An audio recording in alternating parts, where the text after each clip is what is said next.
Let's find out a little better. Oh, there we go. Good morning, everybody. I hope you're having a fantastic day today. I toast to you and all you do, and I hope that you're finding everything that you're looking for. So yesterday, I was making a video about labels, and then my camera stopped working. Apparently, I had copied the interview that I did like 30 times. I don't know how that happened. If you didn't see the interview, I did an interview with Charlie for Fort Collins Pagan Pride. Check that out. Luckily, I didn't upload that 30 times, but it did freak everything out because there's a lot of copies. Anyways, so now I'm hoping I have everything fixed. We can finish up that video. So if you didn't catch the first half of the video, please check it out. It was uploaded yesterday. I did just upload it, even though it like literally cuts off mid-sentence. So I'm not going to like pick up where that sentence left off, although I thought that would be funny. But, so, I was talking about eclectic the labels on paganism specifically. We're not to witch labels yet because there's a difference. Like I said at the beginning of the video yesterday, there's a difference between pagans and witches. So, they're not like interchangeable words. So, the term eclectic is a term that is a newer term, and it is referring to having an eclectic practice. Just like when you decorate your room eclectically or whatever it may be, you're bringing together different aspects of different practices and you're putting them together to fulfill and create your own practice. Now, this is super popular for a lot of people because it's really easy. If you see something that you like, then that's what you follow. If you like certain parts of it, you follow that.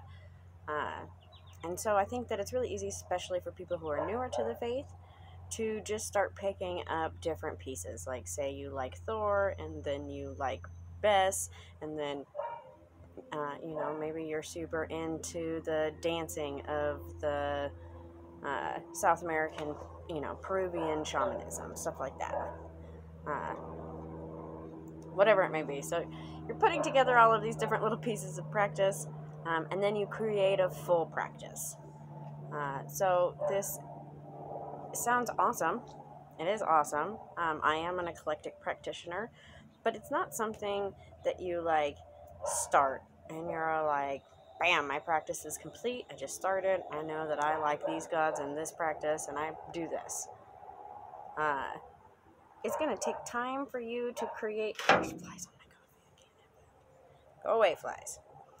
It's going to take time for you to create a real sustainable practice that is one that is really completely fulfilling and true and respectful and honors your ancestors and the ancestors that practice whatever eclectic things you're adding in and all of those things.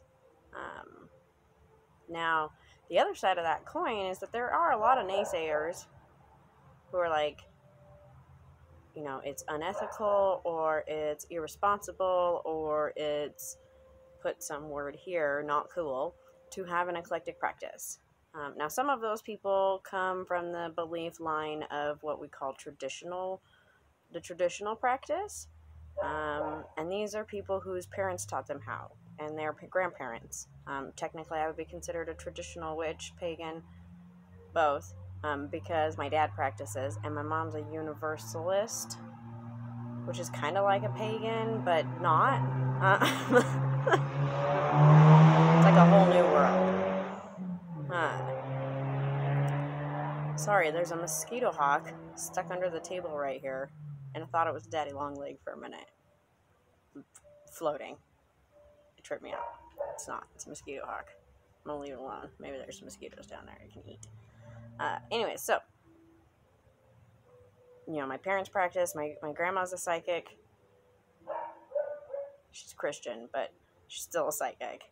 And so that was just part of the process. And so, I come from generations of witches and second generation pagan, modern paganism, whatever, if we want to get technical. And, there are people who are very much devout to that thought process that you need to come from that line, you need to practice that line, And like I mentioned before, I think as more people get their genealogy done and the more that we see the blending, especially in the United States and other westernized eclectic communities, I think that you see a lot of people who are like, wow, I got my genealogy done and I learned that I'm like 5 different genealogies and that I'm not just German or I'm not just whatever.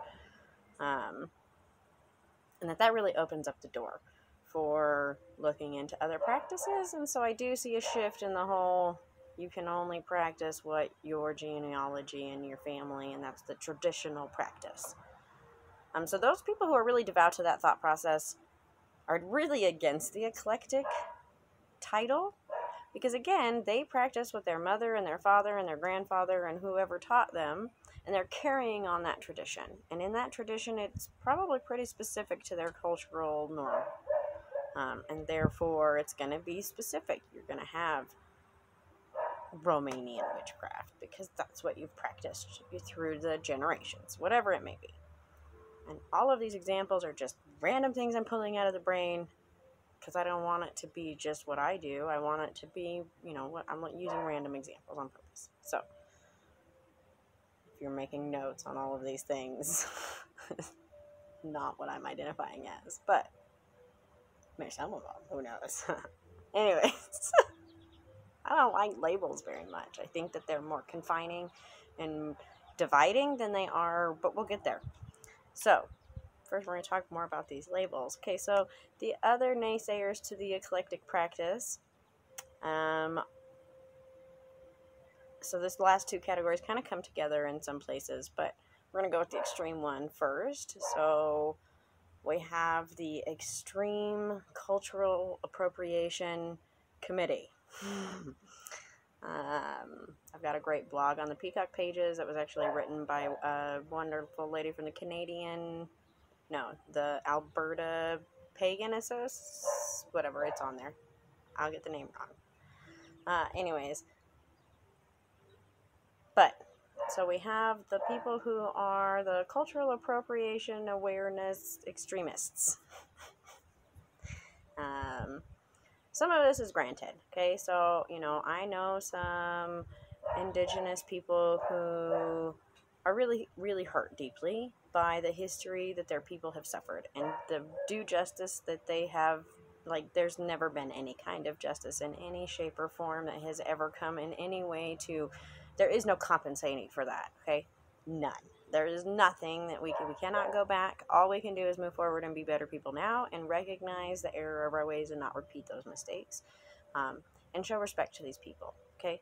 So I do know indigenous people, natives, not just to America, but all over, who don't even want to sit in the same, we'll use Native Americans, but don't even want to sit in the same sweat lodge as a white person. They feel that even just participating in their cultural is part of the cultural appropriation and should not be tolerated. I feel like however justified they are in those feelings, and if that's where they're at in their process, then that's where they are at and they deserve that space. But I do think that that's an extreme. More natives. I follow a lot of natives online. And I try to be a part of whatever. I just try to follow everybody just to see where everybody's at and to be a part of that and just kind of observe or whatever. But I do observe a lot of natives say, it's not... The problem isn't that you use the word smudge or that you smudge. The problem is, one, the consumption of Native American land and the building of housing complexes in places that once were sacred and holy and where these holy plants grew. That's a big, big part of the problem. The second part of the problem is that white corporations are buying up smudge sticks or making, whatever, however they're consuming this, and then selling it for them to make $1, and there's nowhere in that chain where a native gets $1. There's nowhere where the ancestors are honored and a donation is made, or most Native Americans have a practice where the first hunt, the first dollar, the first harvest, the first whatever would go to your elders and then back to the community, and then like the 3rd or 4th serving, you would then start taking a piece of that pie. And that's not what's happening when you buy a smudge stick from Walmart. So that's the big problems, is that the dollars from these traditions are not going to where they need to go. And in a world where we no longer work off the basis of exchange of energy and I'll scratch my back if you scratch yours and we help each other, we work off the dollar. And no matter how much we want to discuss, we don't. The dollar is what energy that we are transferring, and if none of your dollars are going back to the reservation when you buy a smudge stick, then that's where the problem with cultural appropriation comes from. If you learn and you respect and you give that dollar back to the native tribe, if you get your smudge sticks from a native, if you do it in a way that honors those people, they don't have a problem sharing that with you. They just don't want white people to come in and steal the things that they have done. And so there's a lot of cultural appropriation that happens. I am a big, firm supporter of, the Chiefs need to change their name. I'm really glad that the Washington Redskins changed their name. I think that's amazing. Those kind of things need to continue to happen. But taking that to the extreme and saying that you cannot practice or learn about or experience or participate in an indigenous practice because you are not of that culture, I feel is like the extreme to the racism on the opposite side, and isn't productive. So you have those people who are like, that's cultural appropriation for you to practice Egyptian and Celtic pantheons together. And so you have those extremes. And they have their points. Okay, so, and this is why I say these two last ones with the traditional witches and these cultural appropriation extremists kind of come together on the same good point. When you are pulling traditional practices, when you are pulling cultural practices into your personal practice, and you know nothing about that culture or those traditions or those people or that practice, and all you're doing is picking the one thing out of there that you like, you are not showing respect to those people, to those ancestors, to that culture, and to your own practice. It would be like pulling a bunch of puzzle pieces from different puzzles that don't actually fit together and then shoving them together violently and applying a bunch of glue to make it stick. You're not going to get a cohesive practice. You're not going to understand the practice that you're incorporating into your practice. So, as an eclectic practitioner, you have to do your due diligence. You have to make that extra step. You have to go forward in actually learning about those cultures. A prime example, when I first started my practice, I was super into Celtic mythology. It led to Pictish practice because I was trying to follow my Scottish and Irish roots up that line, and practice that. And however ancestrally and culturally I can connect with that, when it comes to practicing, the Pictish was a little more connective for me, but I just didn't, there wasn't like I really, really like this. So then I started doing Hellenistic, a little bit of Roman, kind of branching out into different places, but for me it was more about learning about the different cultures. And so I just was like, you know what, I'm just going to learn about their culture. I'm not even going to learn about their religious practice or their gods or their whatever. I'm just going to start learning about ancient cultures and how they lived their life and how they incorporated their religion and their practice into their daily life. And started building my eclectic practice off of that. And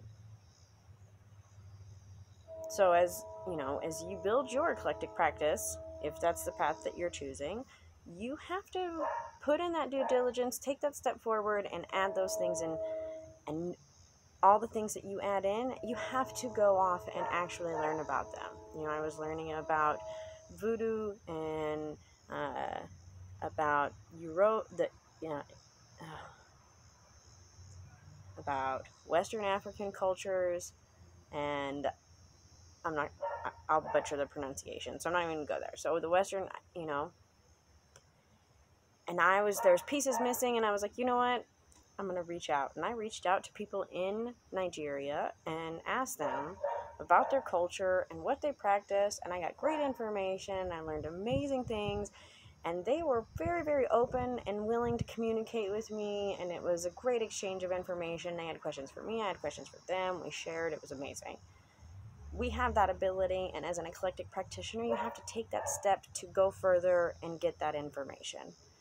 Now, you have to do that with all of the pieces that you bring in, and you can't just, oh, I like this idea, I'm going to pluck that red balloon, I'm going to add it to my pile of balloons. You got to actually know what's behind that and realize it's not just coming as this, it's coming with a world of experiences that have already built that tradition. So be aware of that, have respect for that, and practice, learn, experience, and the more you do that, the stronger your eclectic practice will be. I do think that more people are going to move towards this eclectic practice. It's just the nature of the evolution of society as we globalize. So for paganism, those are your kind of labels. You have the broad umbrella term paganism, you have the different branches of paganism, and then you have your eclectic pagans. And they all intermingle. And so then, let's talk about color labels, because this is important. It's also left hand, right hand. Okay, so you have white pagans, white witches, black pagans and black witches, left hand, right hand, gray practitioners, where you fall in the color scheme. So, I'm just going to share my personal opinion on this, and we can go from there. Again, this is not, whatever. I fully believe that when you start to divide your practice and your faith into left hand, right hand, good, bad, evil, upper world, lower world, you are sending yourself into an imbalance. You are creating an atmosphere where one aspect of self is going to be very dominant and one aspect of self is going to be ignored. And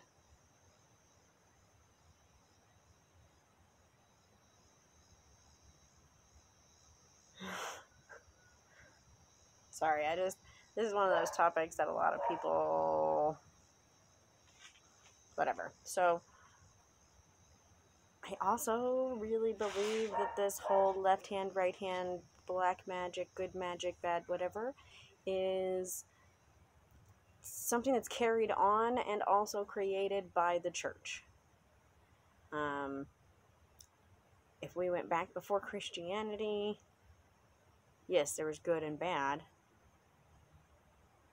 but it wasn't the same as this.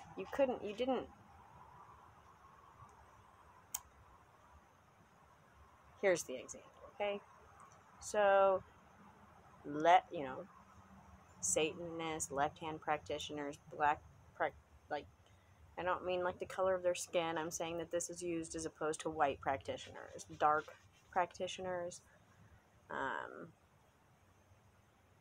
In this side of the philosophy, in these genres, I guess, classifications of paganism, which you can be a Norse dark practitioner. So this is like an extra label. This isn't either or. This is on top of. These practitioners are,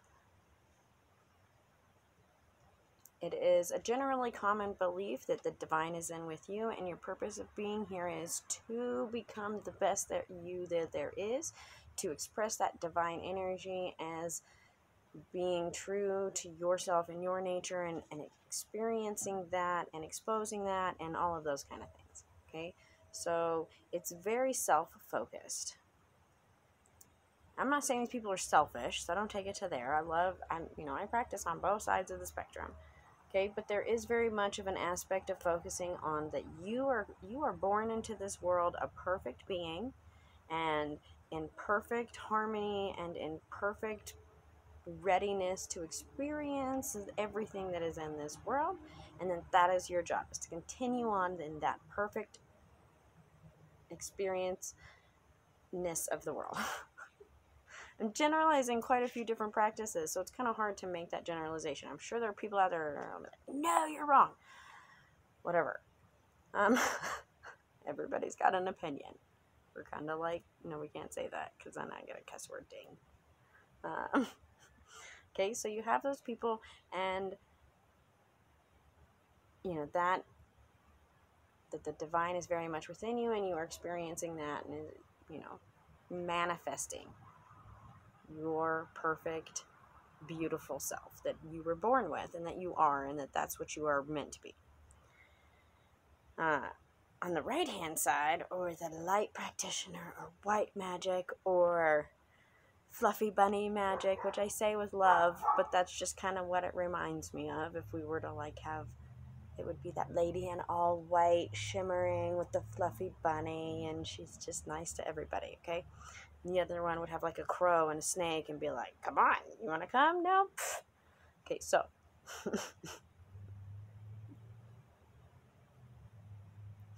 maybe that's just the voices on my shoulder instead of the whole angel and demon. Anyways, so there is a big belief that you cannot do magic for yourself. You cannot do magic for personal gain. You know, you can't do anything really to like your goal, and in order to be the best witch that there is and the best pagan that there is to be selfless. So do you see the opposite ends of that spectrum? We have the very much persona of perfection is of you, and not that there is a perfect persona everyone's trying to achieve, but that you are already that perfect persona, and it is your job to present that and experience life in that way. And then over here you have the perception that in order to be perfect, you must be selfless.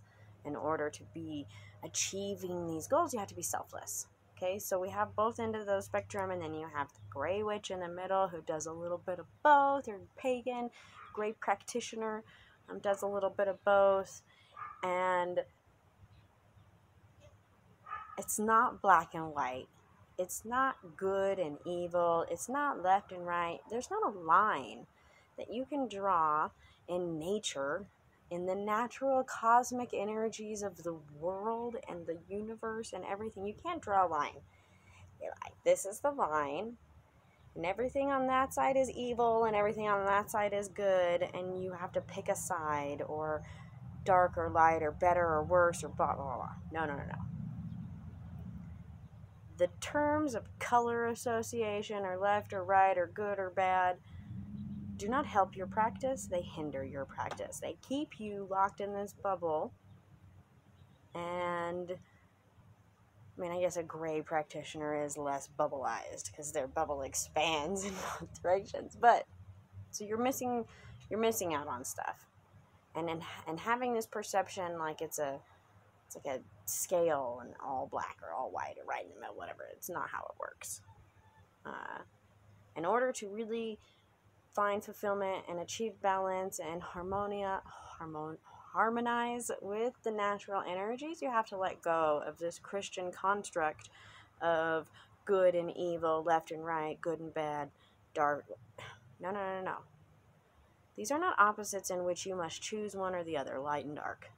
These opposites are necessary opposites of the same coin, and without one you would not have the other. So you can't pick a side, because both sides are within you, both sides are you, both sides are the world around us and everything that it is. So we as a pagan community need to just let go of that. So do it with me, okay? We are all practitioners. All right, with that said, and now that I've talked for a long time, I just want to finish this up on the one last part, okay? So I won't go through all of the definitions, maybe on another day, but let's talk about witchcraft. and the different labels on witchcraft, okay? So this is different from paganism, like we were just talking about. Now we're going to talk about witchcraft. Now the gray, white, left, black, whatever, that transitions over to witchcraft. And again, it comes to I do magic for myself or I do magic for other people, and on what side of that line. But let's just move on from that. That's not how it should be. It should be that we just do magic. We are finding harmony and just being at one with nature's energy. And nature's energy is not selfless or selfish. Is not, and by selfish I don't mean like in a bad way. I just mean that you are thinking of self versus you don't think of yourself at all. Both places taken to the extreme can become a problem. I think that you do see that with like Crowley in his later years, where he took that to the extreme and was like, I don't care about society, I'm just going to be me, and this is the way it should be. But, you gotta, within restraint. Anyway, so, when we're talking about different, you see things like hedge witch, garden witch, kitchen witch, ocean witch, mountain witch, desert witch, earth witch, fire witch, elemental witch, whatever. There are so many labels, and I see some people are like, well, how do I know which label I am? No. Okay, so these labels should be used to help you identify parts of your practice that bring you joy and help you move forward. I use kitchen witch and hedge witch and garden witch in like my posts on Twitter, because I'm posting pictures of me in the kitchen or me in the garden. And that is a big part of my practice. I have a fire pit, and I call with fire, but I work with fire in a different way. But we'll talk about that later. So when I'm doing that, I would be a fire witch or an earth witch or whatever. But these should not limit your practice. It should not be, oh, I am a hedge witch, so I can only do magic with plants that I grow in my head. Plants that I work with, or I'm a kitchen witch and all my magic happens in the kitchen while I'm cooking. You don't want to limit yourself to those things. You want to use those as like search criteria. Like today, I'm really feeling the garden. I'm going to do a hashtag garden witch search and go out and search for a bunch of garden witch stuff. And that's great. Or maybe today you're really feeling the swamp, because that's a hashtag too, I'm sure. Well, I'm in a couple groups on Facebook that are dark swamp witches, and it's so much fun. But search for those things. Get out and look at the different aspects, and remember that your craft, just like you, are not one thing. There is a plethora of options that you can have. There are lots of different aspects that you can include into your practice. I'm a parent, so I do magic with my kids. That's pagan parenting, witchy parenting. I've got the garden stuff. I've got the kitchen stuff. I do the festivals and the networking and do pagan business. So, just all different kinds of aspects of your practice. Don't let those labels limit you to one thing, and don't feel like you have to label your practice. Just do you. So, oh my goodness, almost 30 minutes. Okay, before we hit the 30-minute mark, I just want to say thank you everyone for being a part of these videos. I guess I am glad that it went into 2. And then let me know if you have any questions. I'm always here and available. You can find me on Twitter or here or wherever. Hope everybody has a fantastic rest of your day. Don't forget to like and subscribe, and let me know if you have any questions.